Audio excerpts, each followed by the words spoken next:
আমি রাকিব, আমি হলাম রাকিব। আমি আগের ভিডিওতে ভয়ঙ্কর বাড়ির কথা বলেছিলাম, এবার আমি বলবো যে ভয়ঙ্কর বাড়ির পাশে একটা বাগানের মতো। সেই বাগানটি ছিল ধরেন একজন রাজার। এই বাগানটির নাম ছিল রামপ্রসাদ বাগান। ওই বাগানটি রাজার বাড়িতে চাকর ছিল, চাকরটির নাম ছিল রাম বা রামু ছিল।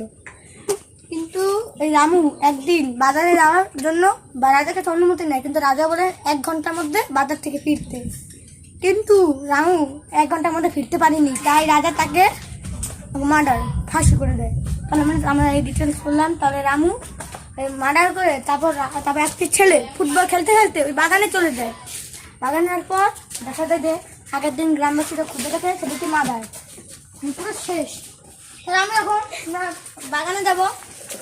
ওই আইনাতে অনেক পুরনো, এই আইনাটা আমরা দেখি। হ্যালো, এবারে সামনে এসে করি। ও ভাই, এটা কি করলো? বোঝা করলো না। ও মা গো, বাঁচতে হবে। এখানে অনেক পুরো নিশ্চাস, অনেক ধুলা উঠছে। পুরানো বাগানটা দেখুন, পাশে একটা ভালো পুকুর আছে। এই বাগানে অনেক কিছু আছে। ও মা গো, এটা ভালো লাগে। বাগানটা ঘুরে দেখাবো।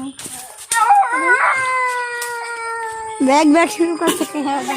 ঠিক আবার কি গ্রামে ওখানে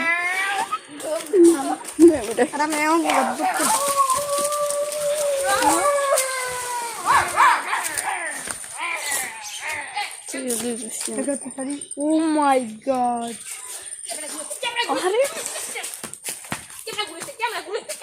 চলো আমরা এদিকে।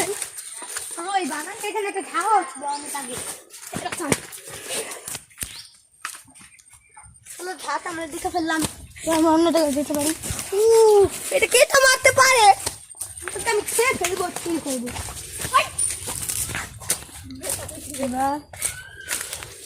এখান থেকে? তো ভূতের আওয়াজ। ও মাই গড, কি হতে পারে? এখানে কোনো ভূতের জিনিস দেখছি না। বাগান, এটাই মনে হয় রামপ্রসাদ বাগান। এটাই রামপ্রসাদ বাগান। ও নো, আর চারিদিকে কত ধুলা। এই বাগানটি এখন আমরা প্রবেশ করছি বাগানে। বাগানটি যেমন অনেক ভয়ঙ্কর। এখানে একটি নর্দমা আছে, বাগানটির পাশে আছে একটা পুকুর।